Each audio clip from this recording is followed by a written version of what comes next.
நண்பர்களே, தேங்காய் எண்ணெய் சோப்பு எல்லோரும் வீட்டில் செஞ்சு பயன்படுத்துகிறீங்க.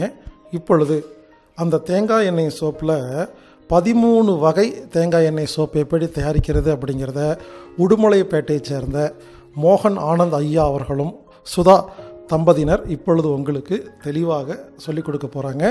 அதன் பிரகாரம் நீங்களும் விதவிதமாக சோப்பை தயாரித்து பயன்படுத்துங்க. இப்பொழுது கடலை மாவில் எப்படி சோப்பு தயாரிக்கிறதுன்னு உங்களுக்கு கற்றுக் கொடுப்பாங்க.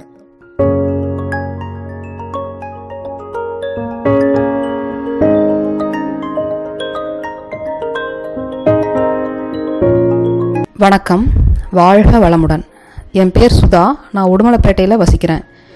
நாங்கள் தேங்காய் எண்ணெயில் 14 வகையான மூலிகை சோப் செஞ்சு கொடுத்துக்கிட்டு இருக்கிறோம். கடலை மாவு சோப் எப்படி செய்யலான்னு இப்போ பார்க்கலாம் வாங்க. கடலை மாவு சோப் செய்வதற்கு தேவையான பொருட்கள் என்ன அப்படிங்கிறத நான் இப்போ சொல்கிறேன்.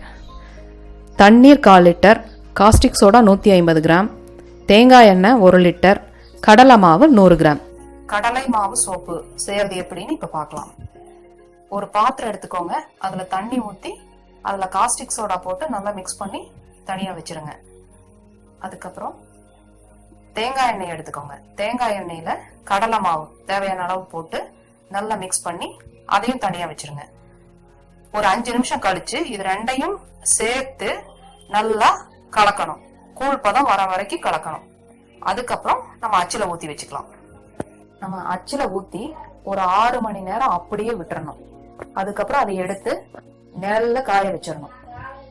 ஒரு 45 நாள் காய வச்சதுக்கு அப்புறம் நம்ம எடுத்து உபயோகப்படுத்தலாம். இப்போ கடலை மாவு சோப்பு ரெடி.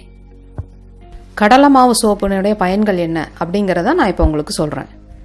முகச்சுருக்கங்கள் மறையும், சருமம் வளவளப்பாக மாறும், இறந்த செல்களை அகற்றும். அனைவரும் தற்சார்பு வாழ்க்கைக்கு மாறுங்க. இந்த வாய்ப்பை எங்களுக்கு அளித்த திரு ஹீலர் பாஸ்கர் ஐயா அவர்களுக்கு நன்றி. வாழ்க வளமுடன்.